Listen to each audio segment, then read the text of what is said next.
What does it mean to be a Rambler? I think the willingness to be a part of a community that's growing always. And being part of a community means, you're not sitting on the sidelines. So taking initiative, being a problem solver, being a part of the team, rooting for the team. Hello everyone, my name is Jimmy Smith and welcome to episode number 36 of the Rambler podcast, where we are passionate about sharing what makes Cathedral Prep the standard of excellence. On this episode of the podcast, we are thrilled to have Mia Sanner as a guest on the podcast. She is the guidance counselor and guidance department chair here at Cathedral Prep. She graduated from Mercer's University in 2007 with a degree in social work, and then went on to complete her master's for K-12 schools counseling from Edinburgh University in 2015. Prior to her time at Prep, Mia was a mental health outpatient counselor and mobile therapist for the Barber Behavioral Health. Mia has been married to her husband Aaron since 2011, and together they have 3 children, Charlie, who is 9 years old, Henry, who is 7 years old, and Josie, who is 7 years old as well. So Mia, welcome to the podcast. Thank you. I'm really excited to be here. Yeah, thanks for coming on as a guest. Sure. So 3 kids. How is there? Do they play sports? Do you keep busy with their schedule? Oh yeah. It's pretty. Right now is a really busy time with going back to school. So Charlie is an avid Boy Scout, which is now just Scouts. Actually, there's girls in his pack, so it is cool. And we're wrapping up fall ball. Both the boys play baseball. Oh, there we go. I was a baseball player too, yes, so that's good. Yeah, I love it. Henry just had his first double play. He caught a fly ball and threw it to first and got the kid out, and he had the biggest smile on his face. It was awesome. Those are big moments when you do that. Was really, it was adorable. Yeah. And then Josie does gymnastics year round, so we're busy. We got stuff going on. I got the young family, and so people who are in your age group with kids your age, I should say, always warn me hey, get ready. It's like Uber, just driving around and taking them to clubs or sports and activities. It is round the clock. It's good stuff though. They love it. Yeah. It's fun to watch. I mean, it's busy, but it's all good stuff. Yeah, what it's all about, right? Yes, definitely. So it's awesome. I've seen you here at Prep since I've came back, and I've heard so many good things about you, so I'm glad to finally get you on the podcast. Sure. Find more about what you do and also highlight, your department here, because you guys do so much great work for the students, and I think it's just awesome to be able to kind of highlight that and talk about that today. Thanks. Can you tell me even from for yourself personally, when did you determine that going this route of counseling and social work was what you wanted to pursue as a career? Yeah, I love this question because I have a super clear memory of when I decided this is what I want to do.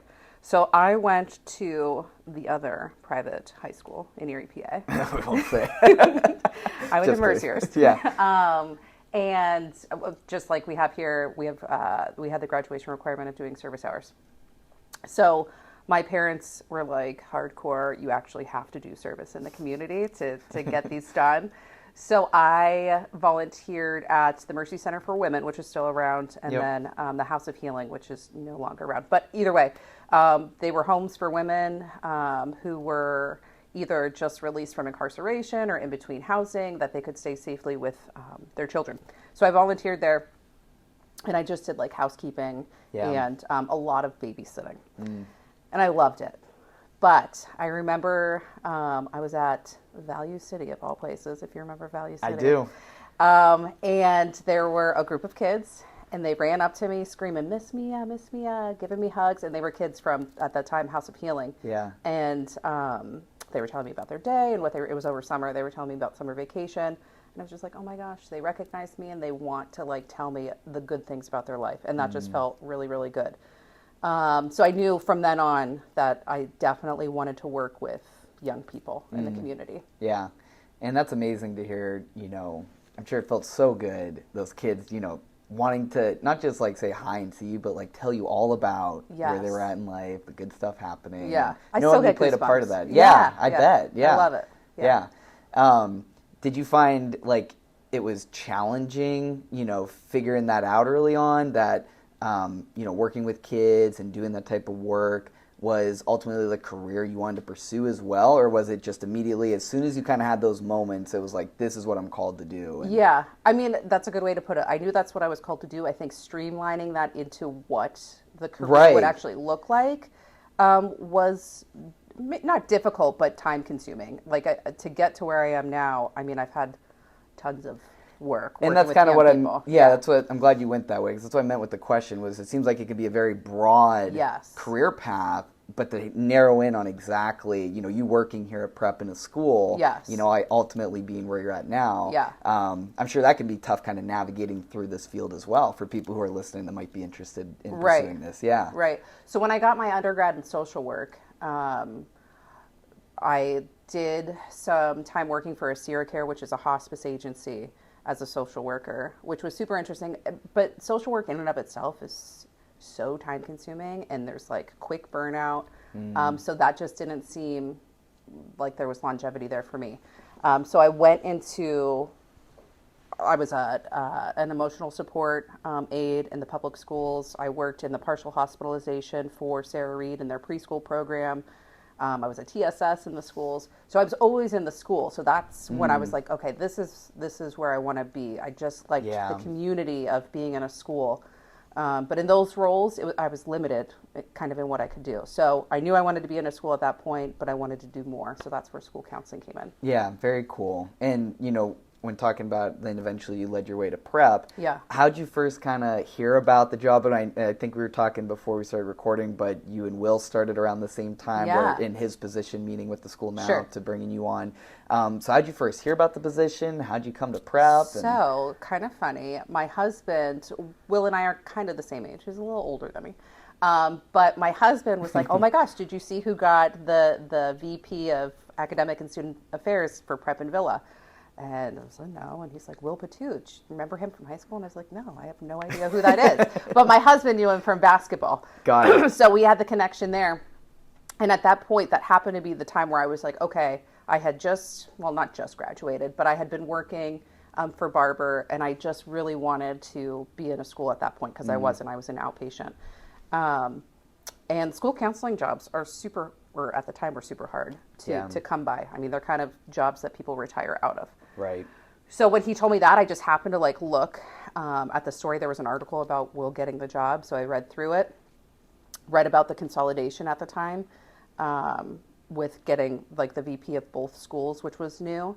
And I was like, well, I wonder if there's going to be other changes. So I just happened to keep looking, and then the position opened shortly thereafter. Wow. Yeah, that's so funny. You had this intuition about it. Yes. Yeah. It was very weird, but it felt perfect. So it worked out. That's so funny because, I mean, again, it's you just could never predict how that was going to come about. Exactly. You're just reading this article and the thought just comes to your head wonder if this will ever pop up as an opportunity to come over there. Here I am. Yeah. Doing a podcast.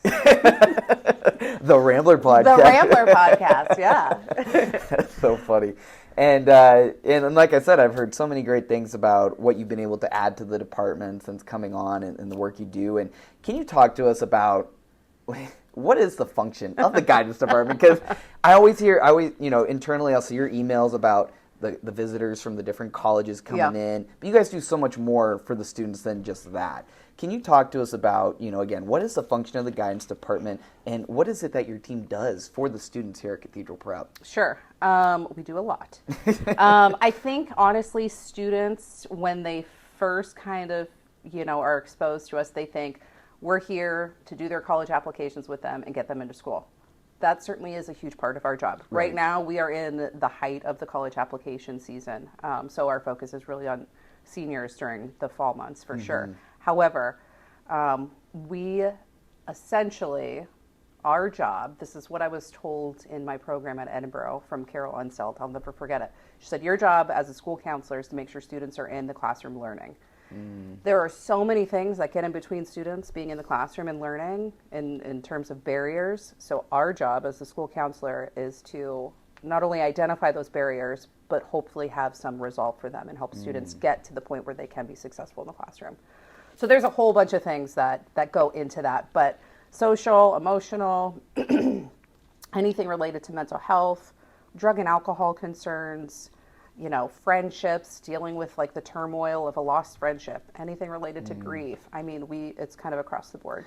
That's amazing because you guys do so much. It's student support. I mean, it's so much that you guys could handle on a daily basis. To you have one kid dealing with a college application, to later in the day you have a kid who's maybe grieving over a grandmother maybe that passed away, and it's you guys have to wear many hats and serve those students for their needs at the time. Yeah. Let alone a student body of about 700 I know. kids. We've doubled, so it's been good. It's been busy. It's been busy. So, who can you share with us, who are the members of the guidance department, and what is their role in terms of serving the community? So we are super lucky. We have 5 counselors in our department, which for a high school is exceptional.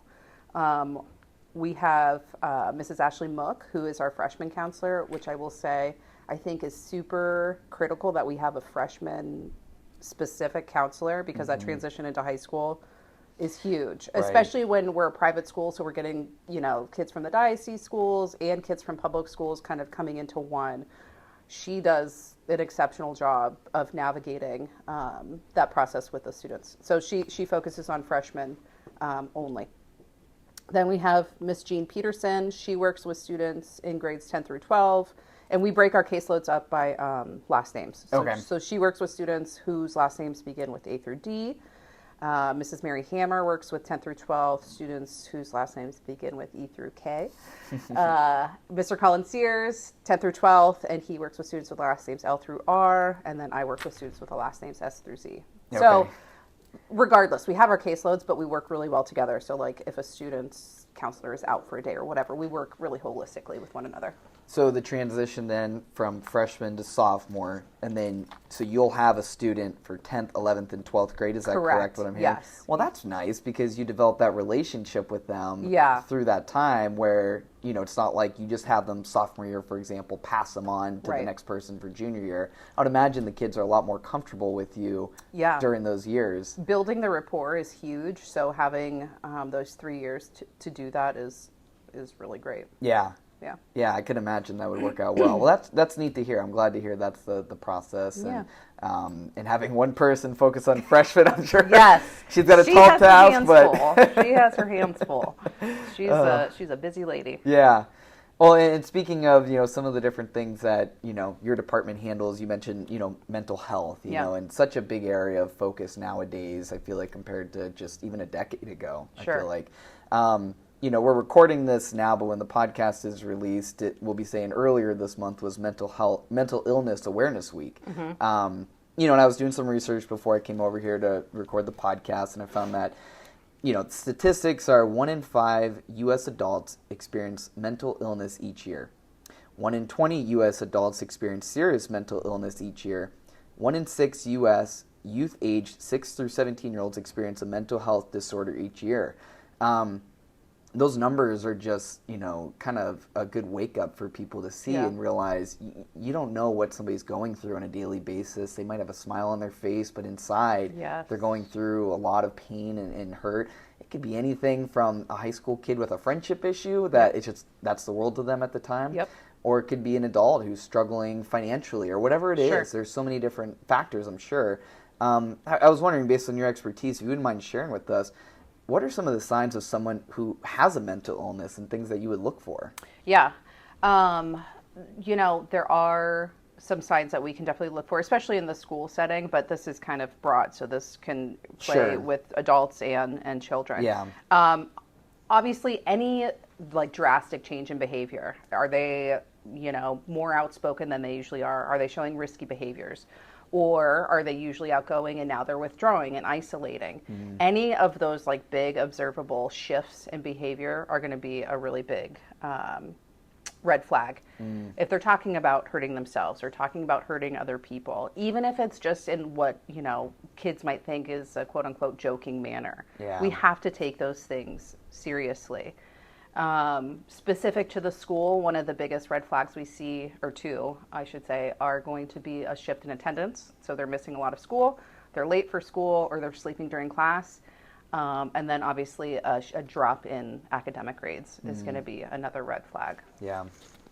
So if we notice some of these signs, whether it's a family member or it's one of our kids at the school for the listeners, or friends or coworkers, whatever it is, what is your recommendation on how you handle that? So if you notice some of these things happening for somebody you know and care for, what do you recommend are the steps you should take to kind of help them through these? Sure.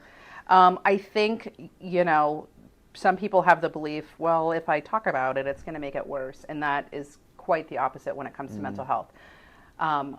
The best place that you're going to start is recommending them see their primary care physician. Honestly, if they can talk to somebody, I think that's the biggest piece with mental health is there are so many people, like with the statistics that you just said, that are dealing with mental health, but a small fraction of those people are actually receiving services and receiving help.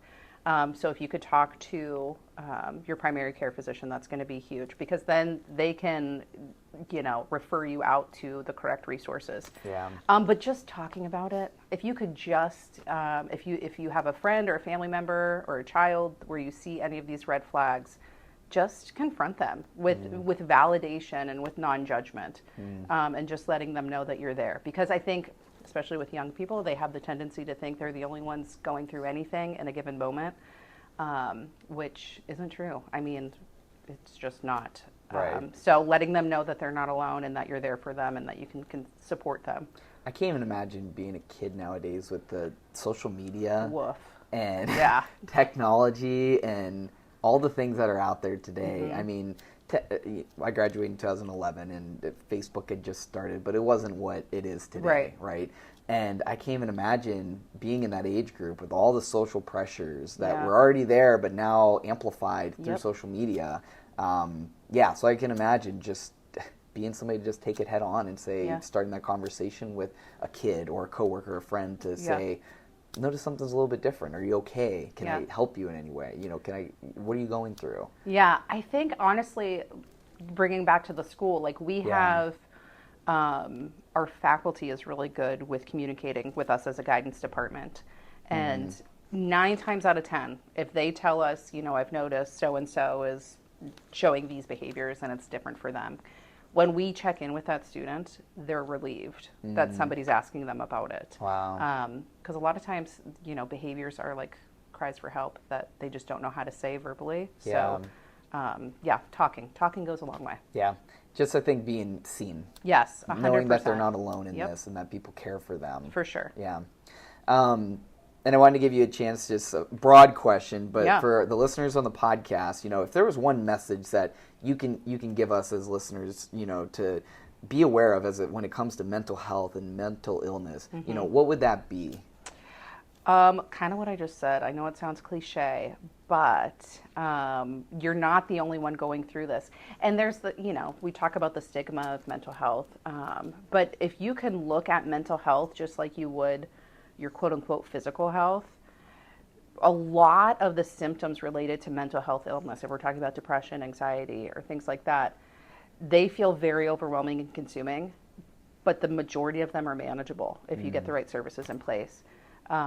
So thinking that you're alone is totally understandable, but I promise you, if you ask for help or if you reach out to somebody or connect with somebody who you, like we said, are observing those symptoms, getting them connected with resources is going to be the biggest thing. The biggest thing. Yeah. I'm glad you said that. Like seeing your mental health, just like your physical health, because I think a lot of us spend a lot of time, worrying about working out, eating right, doing that stuff. But how often are we taking care of our mental health and doing that? I had Dr. Chris Clark on the podcast about a year ago or so, and we had I forget exactly how I worded the question, but what he was talking about was taking time to just relieve the stresses of life. Like go down to the peninsula and just go for a walk. Like we have this beautiful body of water. Just take a break from everything and just allow your mental health to just get some time for you and just be out there and have that time for yourself. Yeah. Life is super overstimulating. I mean, I can say that as a parent, but even, going back to the kids and talking about social media and constant exposure. Yeah. Taking a few minutes just for yourself to recollect and regroup is important. Absolutely. And, kind of transitioning back now on the prep side of things, talking about the kids, there there has been so much change right at the school, and that's been covered extensively, right? Yes. Over this last year, Yeah. everybody's had their opinions, thoughts, and we've had a lot of feedback now on how this first year of the co-ed prep has gone. But I wanted to see from your point, in terms of how you've led the guidance department team through the transition and everything, what has been some of the, exciting things you have seen transpire as part of this consolidation and this new school now that we have? Right. We've just been talking about this kind of recently, but I think, well, there's a couple things. First, I think from like the faculty and, the department side and administration, this has been, now that we're past kind of COVID and last year with the first year of the consolidation, this has been like the first quote unquote normal year that I've had. And it just feels like a more holistic school, if that makes sense. Yeah. Everybody kind of like knows their place. Everybody feels confident and comfortable within that space, to do their job efficiently, do it well.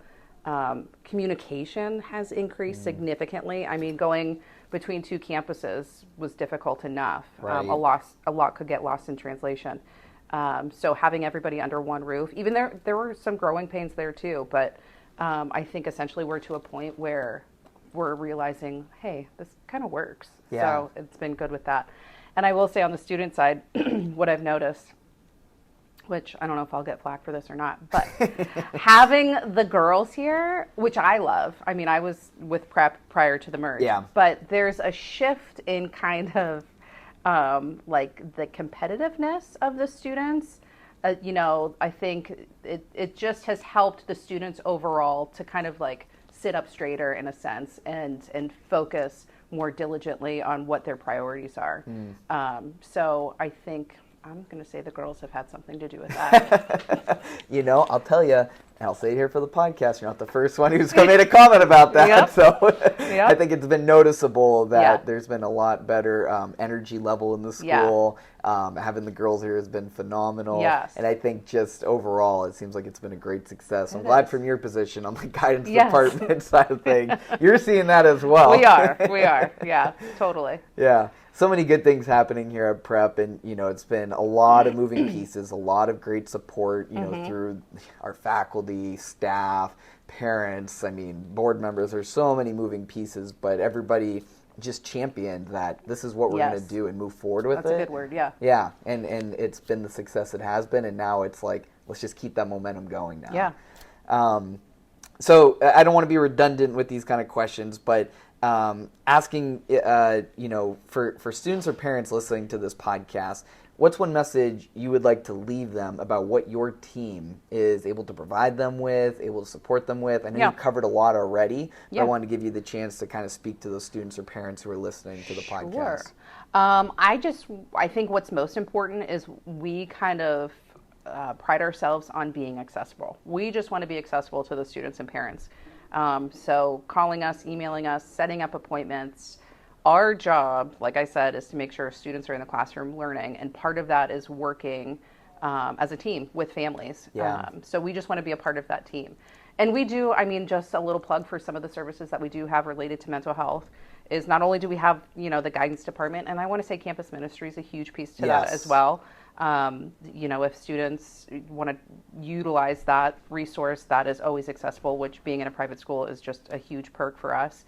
But also we have the Student Assistance Program, SAP, which is a referral program. We have 2 community liaisons. We have a mental health liaison from Bethesda and a drug and alcohol liaison from Pyramid who come, they do assessments, make referrals, and they're here weekly. And then we also have the Sarah Reed school-based outpatient service. So it can be really difficult in Erie right now, especially for young people to get therapists because the waiting lists are so long. So that service, really, Sarah Reed gives us a therapist and we just give them the space. Everything is done through Sarah Reed essentially, so confidentiality is kept with them. But it just makes it accessible for students. So they meet with a therapist during the day, and she's here 2 days a week, which is really nice. Oh, that is nice. Yeah. Yeah.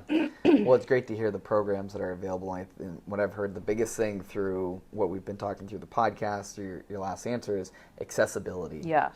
Your team is here to serve the students and families here at Prep.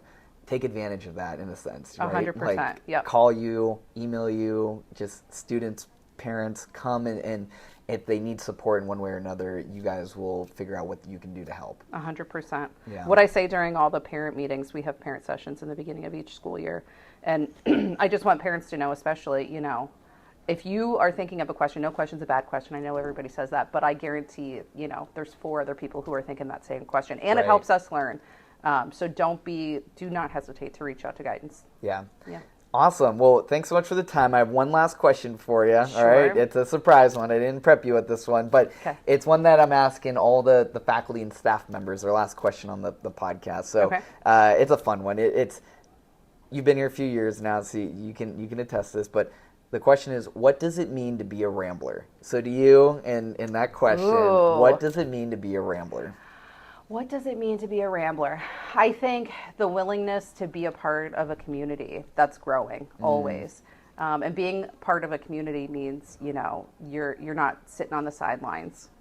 So taking initiative, being a problem solver, being a part of the team, rooting for the team, just being actively engaged in the things that are happening, I think is what it means. I think that's a great answer because when you Thanks. look at if you ask anybody who went to prep, what's it mean, or went to Villa, they talk about the brotherhood and the sisterhood. Mm-hmm. So what you basically were just talking about Yes. is the community aspect of Yep. being involved, taking initiative, and being a team player. And I think at the end of the day, that's what matters most, and why as a community we can be so strong together, is supporting one another, being Yeah. there for each other. Agreed. So yeah, great answer. Sweet. Off the cuff. That was awesome. Done. So, but hey, Mia, thanks so much for coming on the podcast. Thanks for having Appreciate me. your time. For everybody listening, please, if again, emphasize it again. If you need support for a student here, or you're a family member who's noticing something that you need, for any of the teachers listening to this episode, anybody who needs support, please reach out to the guidance department. They're going to be ask. more than happy to help. So, Yes. Mia, thanks again for coming on the Thank you. podcast and all the great work you and your team do. Thanks. You're welcome.